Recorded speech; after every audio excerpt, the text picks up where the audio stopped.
സമയങ്ങൾ, ഈ ദേശത്തെ നല്ലവരായ ദേശനിവാസികളുടെ വിലയേറിയ സമയങ്ങൾ ഞങ്ങൾ ചോദിക്കുന്നു. വളരെ പ്രാർത്ഥനാപൂർവം ഇവിടെ നടക്കുന്ന ഈ ആത്മീയ സംഗമത്തിലേക്ക് നിങ്ങളെ സ്വാഗതം ചെയ്യുകയാണ്. നിങ്ങളുടെ വിലപ്പെട്ട സമയത്തിൽ അല്പസമയങ്ങൾ മാത്രം ഈ ശുശ്രൂഷയിൽ സഹകരിച്ചാൽ പ്രാർത്ഥിച്ച് നമുക്ക് ശുശ്രൂഷകൾ ഇവിടെ ആരംഭിക്കാം. പരിശുദ്ധനായ ഞങ്ങളുടെ ദൈവമേ, സ്വർഗസ്ഥനായ ഞങ്ങളുടെ നല്ല പിതാവേ, അങ്ങയുടെ പുത്രനും ഞങ്ങളുടെ രക്ഷിതാവും കർത്താവും വീണ്ടെടുപ്പുകാരനും രക്ഷകനുമായ യേശുക്രിസ്തുവിന്റെ മഹത്വമുള്ള നാമത്തിൽ ഈ ദേശത്ത് അങ്ങയെക്കുറിച്ചുള്ള സന്തോഷ വാർത്ത, സമാധാനത്തിന്റെ ഈ വാർത്ത ഈ ദേശത്തോട് വിളിച്ചു പറയുവാൻ ഞങ്ങൾക്ക് നൽകിയ ദൈവകൃപയ്ക്കായി സ്തോത്രം. ഈ മിനിസ്ട്രിക്കായി, ഇവിടെയുള്ള ദൈവസഭയ്ക്കായി പ്രാർത്ഥിക്കുന്നു. ഇന്ന് പകൽ ഈ ശബ്ദസീമയ്ക്കകത്ത് ദൂരത്തും ചാരത്തുമായി ഞങ്ങളെ ശ്രദ്ധിക്കുന്ന എല്ലാ പ്രിയപ്പെട്ടവർക്കായി, ദേശനിവാസികൾക്കായി, കടാക്കമ്പോളങ്ങളിൽ, കർത്തവാഹനങ്ങളിൽ, പാതിയോരങ്ങളിൽ, ഭവനങ്ങളിൽ, വാഹനങ്ങളിൽ ഇരുന്ന് ഞങ്ങളെ ശ്രദ്ധിക്കുന്ന എല്ലാ പ്രിയപ്പെട്ടവർക്കായി ഞങ്ങൾ പ്രാർത്ഥിക്കുന്നു. കർത്താവേ, ദേശത്തോട് ദൈവം ഇടപെടുമാറാകണം. എല്ലാ മഹത്വവും ദൈവത്തിന് യേശുക്രിസ്തുവിൻ നാമത്തിൽ പ്രാർത്ഥിക്കുന്നു. കൃപതോതി കേൾക്കുമാറാകണം. സ്വർഗീയ പിതാവേ, ആമേൻ. അനുഗ്രഹീതരായ ഗായകർ ഇപ്പോൾ മുന്നോട്ട് വന്ന് അനുഗ്രഹീത ഗാനങ്ങൾ ആലപിക്കും. നമുക്ക് ശ്രദ്ധിച്ചാൽ ചങ്കാണ് എന്റെ ചങ്കാണെന്റെ സംഗീത ചോരതന്ന് നീ സ്നേഹിച്ചവരേശു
ചങ്കാണ് എന്റെ ചങ്കാണ് എന്റെ യേശു ചങ്കാണ് എന്റെ ചങ്കാണ് ചങ്കാണ് എന്റെ ചങ്കാണ് എന്റെ യേശു കൂരിരുളിൽ എന്നും ദീപമായി കൂടെയുണ്ട് ആകുലവേളകളിൽ എന്നും ആശ്വാസമേ അവൻ കൂരിരുളിൽ എന്നും ദീപമായി കൂടെയുണ്ട് ആകുലവേളകളിൽ എന്നും ആശ്വാസമേ അവൻ ചങ്കാണ് എന്റെ ചങ്കാണ് ചങ്കാണ് എന്റെ ചങ്കാണ് എന്റെ യേശു ചങ്കാണ് എന്റെ ചങ്കാണ് ചങ്കാണ് എന്റെ ചങ്കാണ് എന്റെ യേശു ചങ്കാണ് എന്റെ ചങ്കാണ് ചങ്കാണ് എന്റെ ചങ്കാണ് എന്റെ യേശു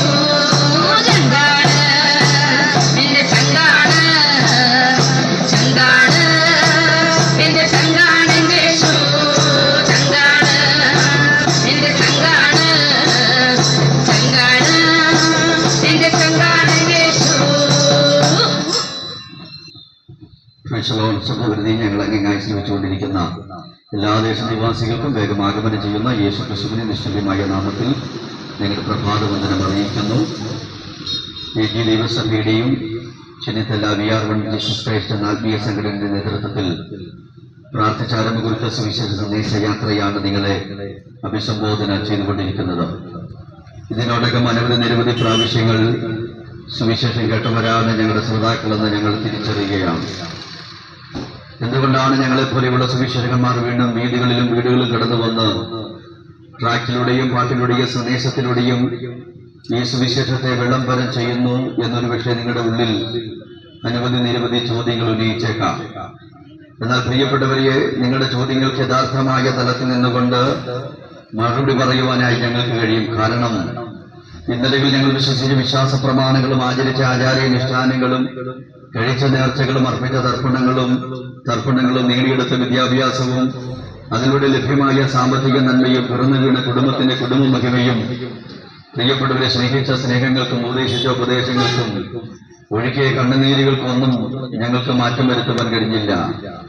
ഞങ്ങളെ മാറ്റിയത്, ഞങ്ങളെ നല്ല മനുഷ്യരാക്കിയത്, ഭർത്താക്കന്മാരാക്കി മാറ്റിയത്, നല്ല മക്കളാക്കി മാറ്റിയത്, ധാർമ്മികമായ മൂല്യങ്ങൾ ഉള്ള ഒരു ജീവിതം നയിപ്പാൻ ഞങ്ങളെ പ്രേരിപ്പിച്ചത് ഈ സുവിശേഷമാണ്. അതുകൊണ്ട് നരഭോജികളെ നരസ്നേഹികളാക്കി മാറ്റിയത് ഈ സുവിശേഷമാണ്. കുലപാതകന്മാരായവരെ കുഞ്ഞാടാക്കി മാറ്റിയത് ഈ സുവിശേഷമാണ്. മദ്യപന്മാരായവരെ മദ്യവിരോധികളാക്കി മാറ്റിയത് ഈ സുവിശേഷമാണ്. വീടിനും നാടിനും എപ്പോഴും അപമാനിക്കപ്പെട്ടവരെ അഭിമാനമായി തിരികെ കൊടുത്തത് ഈ സുവിശേഷമാണ്. അതുകൊണ്ട് പ്രിയപ്പെട്ടവരെ, ഈ സുവിശേഷമാണ് മാനവജനതയ്ക്ക് മാറ്റം വരുത്തുവാൻ ഉദാത്തമായ ഒരു സന്ദേശം എന്ന് പറയുന്നത്. അതുകൊണ്ട് തിരക്കിട്ട ഭൗതിക ജോലിയുടെ മുഖങ്ങളിലാണ് ഞങ്ങളുടെ ശ്രോതാക്കളെന്ന് ഞങ്ങൾ മനസ്സിലാക്കുന്നെങ്കിൽ പോലും വേഗത്തിൽ ഈ സുവിശേഷത്തെ നിങ്ങൾക്ക് കൈമാറിയിട്ട് ഞങ്ങൾ മറ്റൊരു ജംഗ്ഷനിലേക്ക് കടന്നു പോകാൻ ആഗ്രഹിക്കുകയാണ്. നിങ്ങൾക്കറിയാം, ഇവിടെ ഞങ്ങൾ കടന്നു വന്ന് പാട്ടിലൂടെയും സന്ദേശത്തിലൂടെയും ഒക്കെ ഞങ്ങൾ ഇവിടെ വിളംബരം ചെയ്യുമ്പോൾ നിങ്ങൾക്കറിയാം അത് കർത്താവായ യേശു ക്രിസ്തുവിനെ കുറിച്ചുള്ള സന്ദേശമാണ്.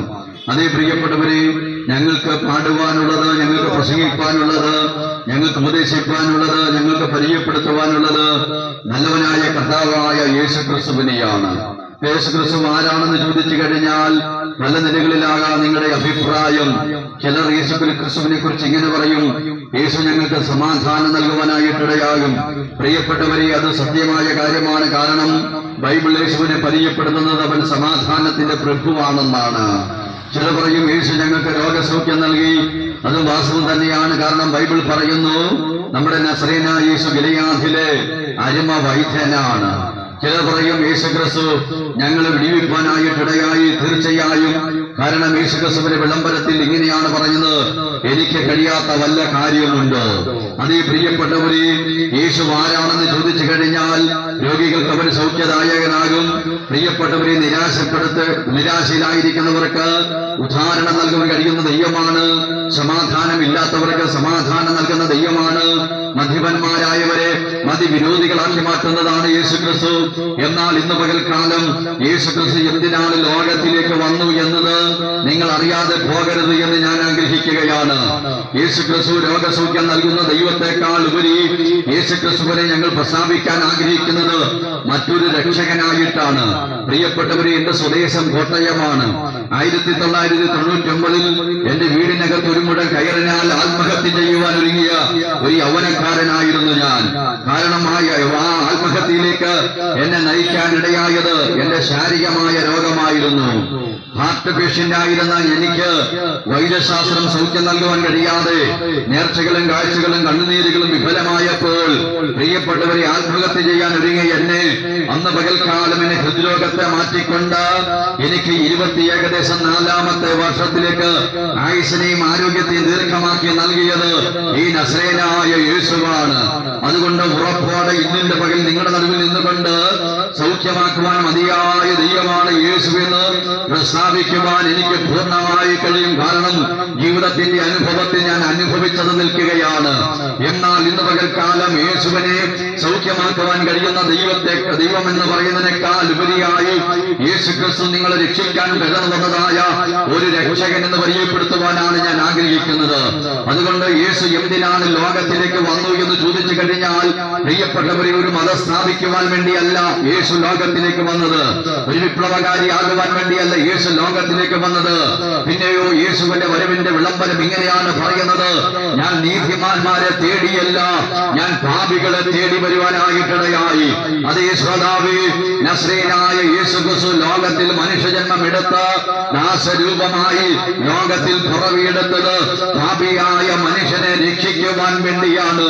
ഒരുപക്ഷെ നിങ്ങൾ പറയും, ഞങ്ങളെ പോലെയുള്ള ഉപദേശിമാരാണ് നാൽക്കവലകളും മുക്കവലും നിന്നുകൊണ്ട് മനുഷ്യൻ പാപിയാണെന്ന് പറയുന്നത്. അല്ല പ്രിയപ്പെട്ടവരെ, അല്ല.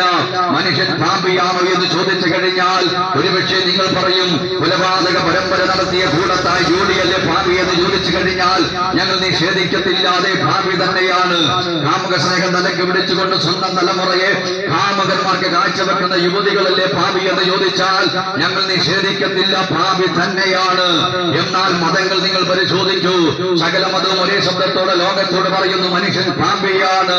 പ്രാർത്ഥന ശ്ലോകങ്ങൾ ഏതുമാകട്ടെ നിങ്ങളൊന്ന് ചൊല്ലി നോക്കൂ, പറയുന്നു മനുഷ്യൻ പാപിയാണ്. മതങ്ങളും അപ്പോൾ തന്നെ പ്രാർത്ഥനാ ശ്ലോകങ്ങളും മനുഷ്യൻ പാപിയാണെന്ന് പറയുമ്പോൾ വിശുദ്ധ വേദപുസ്തകം ഇങ്ങനെയാണ് അടിവരയിട്ട് പറയുന്നത്: നീതിമാൻ ആരുമില്ല, ഒരുത്തൻ പോലുമില്ല, എല്ലാവരും പാപം ചെയ്ത് ദൈവത്തിന്റെ തേജസ് നഷ്ടപ്പെടുത്തിയിരിക്കുന്നു. അതേ പ്രിയപ്പെട്ടവരെ, മനുഷ്യന്റെ ജന്മം തന്നെ പാപത്താലാണ്. അതുകൊണ്ടാണ് ഭക്തനായിരിക്കുന്ന സങ്കീർത്തനക്കാരൻ ഇങ്ങനെ പറഞ്ഞു: ഇതാ ഞാൻ അകൃത്യത്തിൽ ഉരുവായി, പാപത്തിൽ എന്റെ അമ്മ എന്നെ ഗർഭം ധരിച്ചു. അതേ പ്രിയപ്പെട്ടവരെ, മനുഷ്യ ജന്മം തന്നെ പാപത്താലാണ്. എന്നാൽ ഈ ഭാവിയായ മനുഷ്യന് വേണ്ടി എന്തിന് യേശു ജനിക്കണം? നമുക്കറിയാം, ഇതൊരു ക്രിസ്മസ് കാലങ്ങളാണ്. ക്രിസ്മസ് യേശു ജനിച്ചതിൻ്റെതായ തിരുപ്പിറവി ആഘോഷിക്കുന്നതായ ഒരു മാസക്കാലത്തേക്ക് നാം അടുത്തു വന്നിരിക്കുകയാണ്. പലവിധമായ ആഘോഷങ്ങളോടെ നാം ഈ യേശുവിന്റെ തിരുപ്പിറവി ആഘോഷിക്കുവാൻ നാം തയ്യാറായി നിലകൊള്ളുകയാ. എന്നാൽ ഇന്ന് പകൽക്കാലം ഞങ്ങൾ പറയട്ടെ, യേശുവിന്റെ ജന്മം തിരുപ്പിറവി ആഘോഷങ്ങളിൽ അവസാനിപ്പിക്കാനുള്ളതല്ല. പിന്നെയോ യേശു എന്തിനു വേണ്ടിയാണ് ജനിച്ചതെന്ന് തിരിച്ചറിഞ്ഞുകൊണ്ട് യേശുവിന്റെ ജനനം നമുക്ക് എന്താണ് നൽകുന്നത് തിരിച്ചറിഞ്ഞ് ആ ജീവിതത്തിൽ അനുഭവിക്കുവാൻ വേണ്ടി ഇന്ന് പകൽക്കാലം ഈ സന്ദേശം നിങ്ങൾക്ക് ഉതകട്ടെ. പ്രിയപ്പെട്ടവരെ, പാപിയായ മനുഷ്യന് വേണ്ടി എന്തിന് യേശു ജനിക്കുവാനായിട്ടിടയാകണം? അതിന് ഞങ്ങൾ ഈ ബൈബിളിലൂടെ മറുപടി പറയാം. ബൈബിൾ ഇങ്ങനെയാണ് പറയുന്നത്: പാപത്തിന്റെ ശിക്ഷ മരണമത്രേ. അതേ പ്രിയപ്പെട്ടവരെ, പാപത്തിന് ദൈവം ഒരു ശിക്ഷയൊരുക്കുവാനായിട്ടിടയായി. ആ ശിക്ഷയാണ് മരണമെന്ന് പറയുന്നത്. അപ്പോൾ ഒരുപക്ഷെ നിങ്ങൾ ഞങ്ങളോട് ചോദിച്ചേക്കാം, നിങ്ങളെ പോലെ എത്ര ഉപദേശിമാർ ഈ യേശുവിനെ വിശ്വസിച്ചവർ എത്രയോ പേർ മരണപ്പെട്ടു. അപ്പോൾ നിങ്ങൾ ഈ പ്രസംഗിക്കുന്ന പ്രസംഗം തെറ്റല്ലേ? അല്ല പ്രിയപ്പെട്ടവരെ, അല്ല. പാപത്തിന്റെ ശിക്ഷയായ മരണം എന്ന് പറയുന്നത് നിങ്ങൾ ഇവിടെ കാണുന്ന ശാരീരികമായ മരണമല്ല. നിങ്ങൾ മനസ്സിലാക്കണം, ഇന്നും ഈ ദൈവസഭ ഈ ദേശത്ത് ഇറങ്ങിക്കൊണ്ട് ഈ സുവിശേഷം നിങ്ങളുടെ നടുവിൽ അറിയിക്കുന്നത് യഥാർത്ഥമായ ഒരു മരണമുണ്ട്. നിങ്ങളത് തിരിച്ചറിഞ്ഞേ മതിയാകൂ. ആ മരണത്തിൽ നിന്ന് നിങ്ങൾ ഒഴിവുള്ളവരായി മാറണം. അതുകൊണ്ടാണ് ഞങ്ങൾ സുവിശേഷത്തെ ഈ നസ്രേനായ യേശുവിനെ പരിചയപ്പെടുത്തുന്നത്. നിങ്ങൾ മനസ്സിലാക്കുക, പ്രധാനമായി മരണം മൂന്നാണുള്ളത്. ഒന്നാമത്തെ മരണം ആത്മീയമായ മരണമാണ്. എന്താണ് ആത്മീയമായ മരണം? പ്രിയപ്പെട്ടവരെ, നിങ്ങളെ സൃഷ്ടിച്ച ഒരു സൃഷ്ടിതാവായ ദൈവമുണ്ട്. എന്നാൽ ആ സത്യനിത്യ ദൈവമായ ആ ദൈവത്തെ നിങ്ങൾ അറിയാതെ, ദൈവത്തിന്റെ ഇച്ഛകൾ, ദൈവത്തിന്റെ ആഗ്രഹങ്ങൾ, ദൈവത്തിന്റെ താല്പര്യങ്ങൾ മനസ്സിലാക്കാതെ, ആ ദൈവത്തെ ആരാധിക്കാതെ, ആ ദൈവത്തെ വിശ്വസിക്കാതെ, ആ ദൈവത്തെ അനുഗമിക്കാതെ, ആ ദൈവത്തെ ആശ്രയിക്കാതെ ജീവിക്കുന്ന, ജീവിതം നയിക്കുന്ന സകലരെയും വിളിക്കുന്നത് അവർ ആത്മീയപരമായി മരിച്ചു. ഇതാണ് ഒന്നാമത്തെ മരണം എന്ന് പറയുന്നത്. രണ്ടാമത്തെ മരണമാണ് നിങ്ങൾക്ക് പരിചയമുള്ള, നിങ്ങൾക്ക് അറിവുള്ള മരണം. അത് ശാരീരികമായ മരണമാണ്. ജനിച്ച് അന്ന് 5 വയസ്സിലോ 50 വയസ്സിലോ 90 വയസ്സിലോ ആകാം. കൊറോണ വന്നോ, ക്യാൻസർ വന്നോ, ഹൃദ്രോഗം വന്നോ ആകാം. പ്രിയപ്പെട്ടവരെ, അർദ്ധരാത്രിയിലോ പകൽവേളയിലോ ഉച്ച സമയത്തോ ആകാം. ഒരുപക്ഷെ വീതിയിൽ വെച്ചോ, അല്ല പ്രിയപ്പെട്ടവരെ വനാന്തരത്തിൽ വെച്ചോ, ആകാശവിധാനത്തിൽ വെച്ചോ ആകാം. ആ മരണം എന്ന് പറയുന്നത് അത് ശാരീരികമായ മരണമാണ്. എന്നാൽ ഇന്ന് പകൽക്കാലം അത് മനുഷ്യന്റെ അവസാനമല്ല. ശാരീരികമായ മരണത്തിനപ്പുറമായി നിങ്ങൾ അറിയാതെ നിങ്ങൾ ഓടിയെടുത്തുകൊണ്ടിരിക്കുന്ന മറ്റൊരു മരണമുണ്ട് കേട്ടോ. ആ മരണത്തെ പറ്റി ബൈബിൾ ഇങ്ങനെയാണ് പറയുന്നത്. ഈ പുസ്തകത്തിൽ പേരെഴുതി കാണാത്ത ഏവരെയും തീപ്പൊയ്യിൽ തള്ളിയിട്ട് ചേർത്ത് എഴുതി വെക്കുകയാണ്. അതാണ് രണ്ടാമത്തെ മരണം. അതേ പ്രിയപ്പെട്ടവരെ, ഇന്നിന്റെ പകൽക്കാലം എന്തിനാണ് യേശു ലോകത്തിൽ ജനിച്ചു എന്ന് ഈ കാലിൽ കളാരിക്കൽ ജംഗ്ഷനിൽ നിന്നുകൊണ്ട് ഞങ്ങളിത് വിളിച്ചു പറയുന്നത് ചോദിച്ചു കഴിഞ്ഞാൽ പറയട്ടെ, പാപത്തിന്റെ ശമ്പളമായ കെടാത്തതയും ചാകാത്ത പുഴുവിനാൽ നിറയപ്പെട്ട അഗ്നികുണ്ഡമാകുന്ന നിത്യമായ മരണമാകുന്ന നരകത്തിലേക്ക് നിങ്ങൾ ഓടിയെടുത്തുകൊണ്ടിരിക്കുകയാണ്.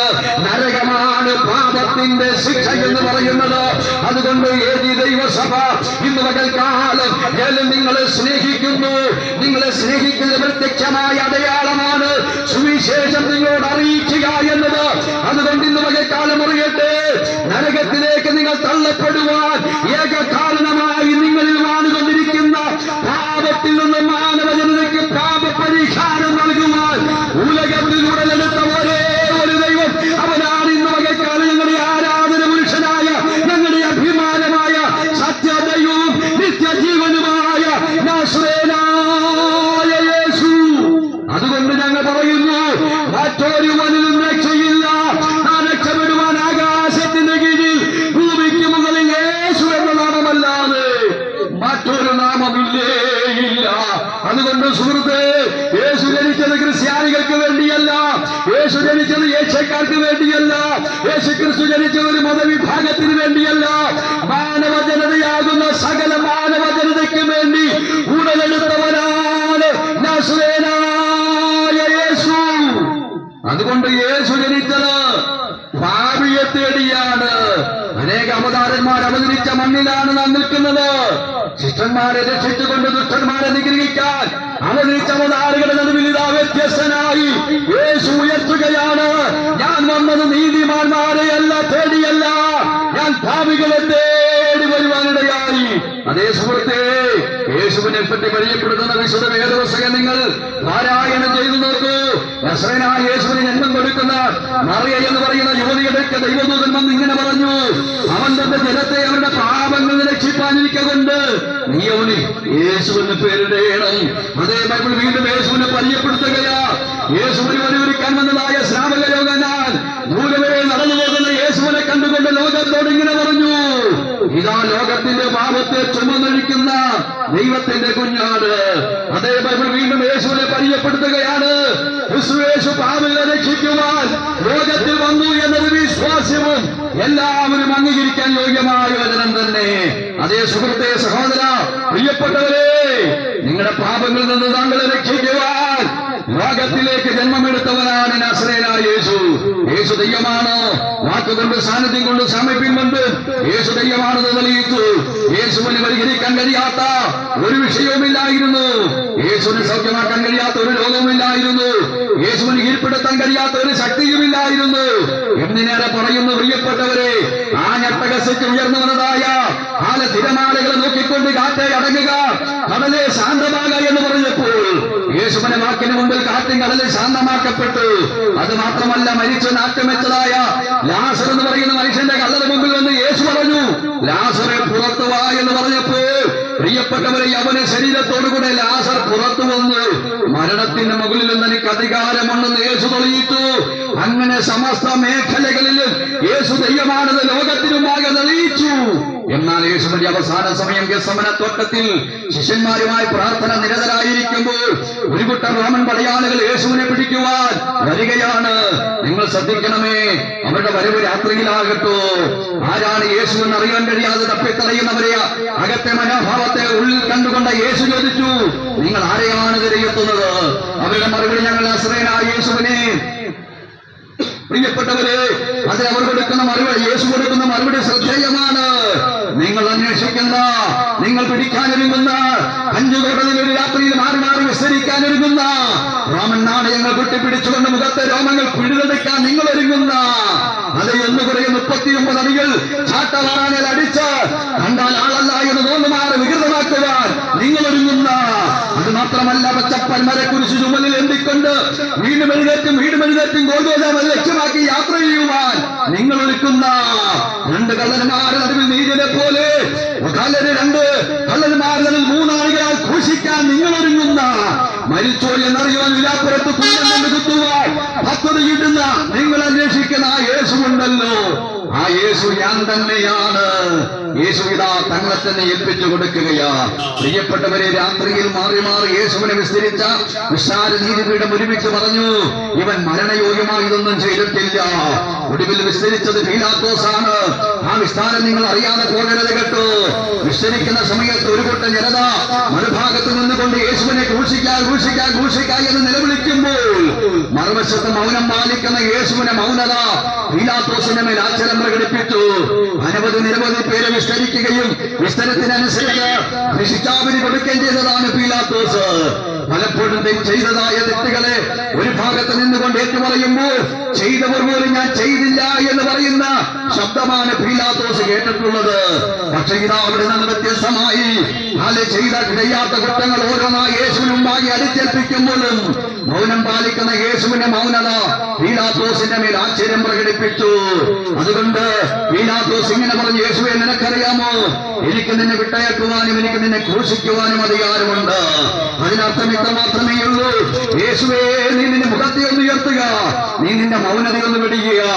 നിന്റെ നീതി കേട്ടുകൊണ്ട് എനിക്ക് നിന്നെ വിടുവിപ്പാനായി കഴിയുമെന്ന് പറയുമ്പോഴും പ്രിയപ്പെട്ടവരെ, മുഖം മറച്ച് തലതാട്ടി നിൽക്കുന്ന യേശുവിന്റെ മൗനതയാണ് ബൈബിൾ ലോകത്തോട് പ്രസാദിക്കാനായിട്ടിടയാകുന്നത്. ആരവാരവും അധികമാകുന്നതല്ലാതെ കുറയുന്നില്ലെന്ന് മനസ്സിലാക്കിയ പീലാത്തോസ് യേശുവിനെ ക്രൂശിക്കുവാനായി ഏൽപ്പിച്ചു. കണ്ടാൽ ആളല്ല എന്ന് തോന്നുമാർ വീർണമാക്കപ്പെട്ട നസറേയനായ യേശു പച്ചപ്പന്മരെ കുരിശു ചുമലെഴുതിക്കൊണ്ട് വീണ്ടും എഴുന്നേറ്റും ഗോൽഗോഥ മല ലക്ഷ്യമാക്കി യാത്ര ചെയ്തു. 2 കള്ളന്മാരുടെ നടുവിൽ 3 ആളുകളാൽ യേശുവിനെ ക്രൂശിച്ചു. ക്രൂശിച്ചനന്തമായി ചിലർ യേശുവിനെ നോക്കി പരിഹസിച്ചു കേട്ടോ, നീ ദൈവമല്ലേ, നീ ക്രൂശിൽ നീ ഇറങ്ങി വാ. പരിഹാസ ശകലങ്ങൾ മനസ്സിനെയും ശരീരത്തെയും ഒരേപോലെ തകർത്തെങ്കിലും യേശുവിടെ മൗനം പാലിക്കുകയായിരുന്നു. ഞാൻ വേഗത്തിൽ പറഞ്ഞ് അവസാനിപ്പിക്കുകയാ. പ്രിയപ്പെട്ടവരെ, ഗെത്സമന തോട്ടത്തിൽ എന്തേ യേശു പിടിക്കപ്പെട്ടു? ഞങ്ങൾ അതിന് മറുപടി പറയാം. ജീവിച്ച് ജീവിതം തീർക്കാൻ വന്നവനല്ല, പിടിക്കാൻ വന്ന പട്ടാളക്കൂട്ടത്തെ കണ്ടുകൊണ്ട് ഇരുളിന്റെ മറവിലൂടെ മറഞ്ഞു നിൽക്കുന്ന യേശുവിനെയോ, ഇരുളിന്റെ മറവിലൂടെ ഓടി മറിയുന്ന യേശുവിനെയല്ല, പിന്നെയോ നിങ്ങൾ അന്വേഷിക്കുന്ന യേശു എന്ന് പറഞ്ഞ് തന്നെ തന്നെ യേശു മരണത്തിന് ഏൽപ്പിച്ചു കൊടുക്കുകയായിരുന്നു. മറുപടി ഞങ്ങൾ പറയുക, പ്രിയപ്പെട്ടവരെ, ജീവിച്ച് ജീവിതം തീർക്കാൻ വന്നവനല്ല, ഭാവിയായ മനുഷ്യന് പാപപരിഹാരം നൽകണമെങ്കിൽ അവൻ മരിക്കേണ്ട സ്ഥാനത്ത് ഒരുവൻ മരിച്ചേ മതിയാകൂ. അതുകൊണ്ടാണ് ബൈബിൾ ഇങ്ങനെ പറയപ്പെടുന്നു, ഞാൻ ശുശ്രൂഷ ചെയ്യിപ്പിക്കുവാൻ വേണ്ടിയല്ല, ഞാൻ ശുശ്രൂഷിക്കുവാനും അനേകർക്ക് വേണ്ടി എന്റെ ജീവനം മറുവിലയായി നൽകുവാനും അത്രേ വന്നത്. അതുകൊണ്ട് പ്രിയപ്പെട്ടവരെ, യേശു ലോകത്തിൽ വന്നത് ജീവിച്ച് ജീവിതം തീർക്കാൻ വേണ്ടിയാൽ വന്നവനല്ല, ഭാവിയായ മനുഷ്യന് പകരക്കാരനാകുവാൻ, അവൻ മരിക്കേണ്ട സ്ഥാനത്ത് അവന് പകരം മരിക്കുക എന്ന ഏക ഉദ്ദേശത്തോടെ ലോകത്തിൽ പിറന്നവനാണ് നസറേയനായ യേശു. പീലാത്തോസിന് മുമ്പിൽ മൗനം പാലിച്ച് യേശു എന്തേ നിൽക്കുന്നു? മറുപടി ഞങ്ങൾ പറയാം. ലോകത്തിലെ സർവ്വസൈന്യവും സകല ആയുധങ്ങളുമായി അണിനിരുന്നാലും യേശുവിനെ പിടിക്കാൻ കഴിയത്തില്ല. പിന്നെ എന്തേ യേശുവിനെ പിടിച്ച സമയത്ത് എന്തേ പീലാത്തോസിന് മുമ്പിൽ യേശു മൗനം പാലിച്ചത്? നിങ്ങളോടുള്ള സ്നേഹത്തിന് പ്രകടനമായിരുന്നു. പീലാത്തോസിന്റെ അരമന എന്ന് പറയുന്നത് അതേ കാൽവരി ക്രൂശിൽ 2 കള്ളന്മാർ നടുവിൽ 3 ആണികളെ തൂങ്ങിക്കിടന്നപ്പോൾ എന്താ യേശു അവിടെ നിന്ന് രക്ഷപ്പെടാൻ കഴിയാത്തത്? പരാജയപ്പെട്ട ശക്തനായി പോയ യേശുവല്ല. അറിയാൻ പ്രിയപ്പെട്ടവരെ, നിങ്ങളോടുള്ള സ്നേഹത്തിന് പ്രകടനമായിരുന്നു കാൽവറി എന്ന് പറയുന്നത്. അതുകൊണ്ട് ബൈബിൾ ഇങ്ങനെയാണ് പറയുന്നത്, യേശുവിന്റെ രക്തം സകല പാപവും പോക്കി നിങ്ങളെ ശുദ്ധീകരിക്കുന്നു.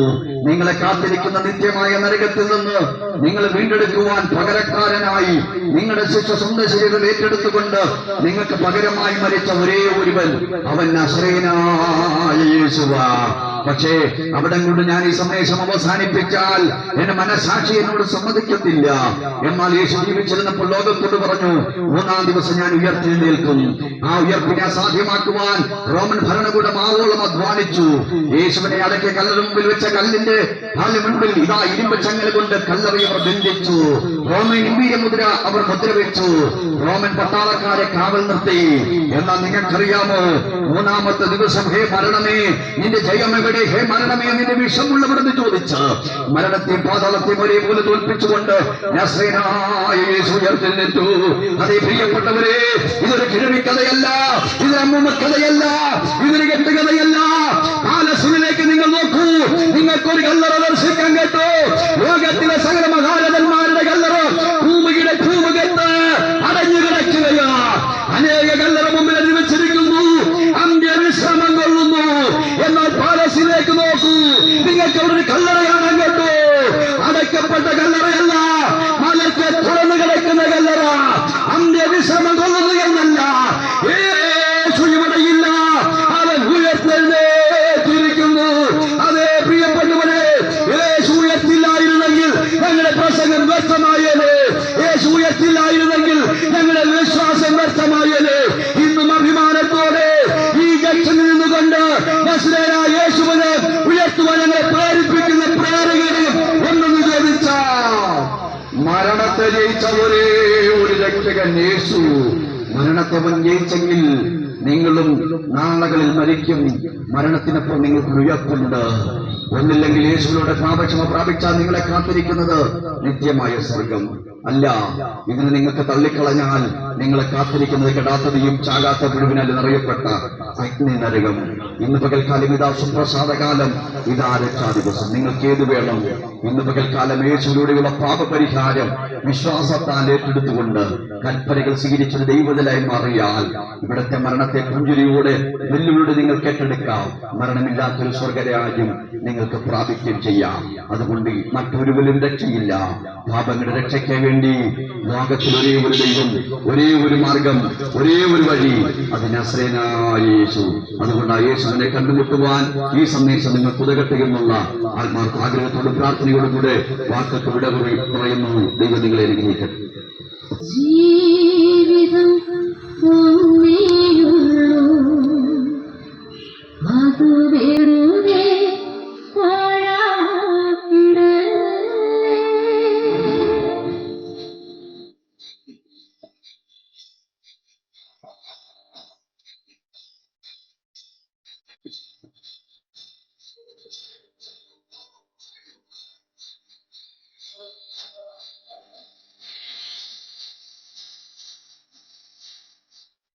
ജീവിതം ജീവിതം അത് വെറുതെ പാഴാക്കിടല്ലേ. മരിക്കും ഈയൊരു ജീവിതം ഭൂമിയിലില്ല. ജീവിതം ജീവിതം അത് വെറുതെ പാഴാക്കിടല്ലേ. മരിക്കും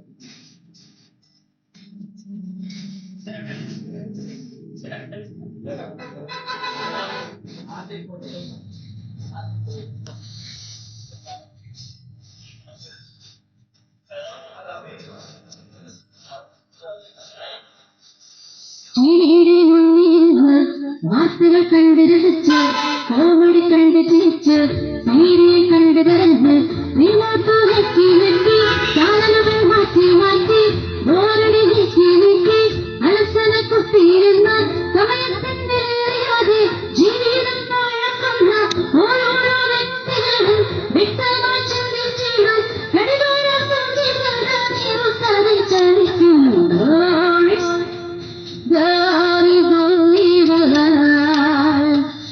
ഫേസ്ബുക്കും ട്വിറ്ററും ഇല്ലേ, വാട്സപ്പും പേരിറങ്ങി അന്യന്റെ വാളിൽ നോക്കി ഗോസിപ്പും തേടി നടന്ന് ചുമ്മാതെ കമലുകളിട്ടും വേണ്ടാത്തത് ഷെയറും ചെയ്തും കമ്പ്യൂട്ടർ സ്ക്രീനിൽ കൊണ്ട് കുറെ നേരം കുത്തിയിരുന്ന ധാരാളം ചാറ്റം ചെയ്ത് ന്യൂപ്പെട്ടിനെ ആളും ചെയ്ത് എന്നിട്ടും ഒറ്റയ്ക്കെന്നത് തോന്നലും മാറുന്നില്ല.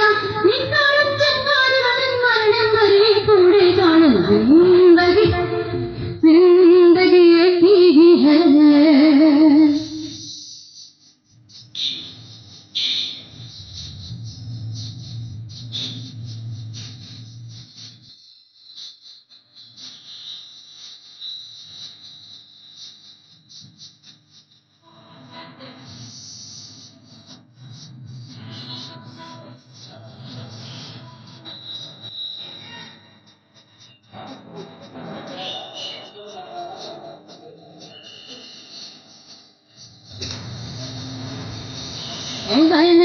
കിടപ്പിൽ ലോകത്തിൻ മോദം തേടി ആരെയും കൂർത്തിടാതെ സ്വന്തം കഴുകിയിരുന്നി ഗർഭോടെ തലമുത്തി നെഞ്ചും വീരിച്ചു നടന്ന് ആരെയും വകവയ്ക്കാതെ തന്നിഷ്ടം മാത്രം ചെയ്ത് സത്യം കേട്ടോ ദൈവത്തെ പേടിയില്ല. നിങ്ങളെ പോലെ പിന്നെ കഷ്ടമെന്നേ പറയാനുള്ളൂ. വാഴയുണ്ട് യൗവനം പോയി വളരും വാർദ്ധക്യം വന്നെത്തിയിടും കണ്ണിന്റെ കാഴ്ചകൾ വന്നും കേൾവിക്കും തകരാറാകും സുന്ദര രൂപം മാറും ജനനരകൾ ബാധിച്ചിടും വില്ലുപോൽ കൂന്നി വളയും ഓർമ്മകൾ നിശ്ചലമാകും നാം കണ്ട കനവുകളെല്ലാം തകർന്നു തരിപ്പഴമാകും. ആരടി മണ്ണെ നമ്മുടെ ഒട്ടകം വന്നു നിൽക്കും മരണത്തിൽ നിർത്തും മുൻപേ രക്ഷമാകും ഇതേടിയിടും. There is only one life.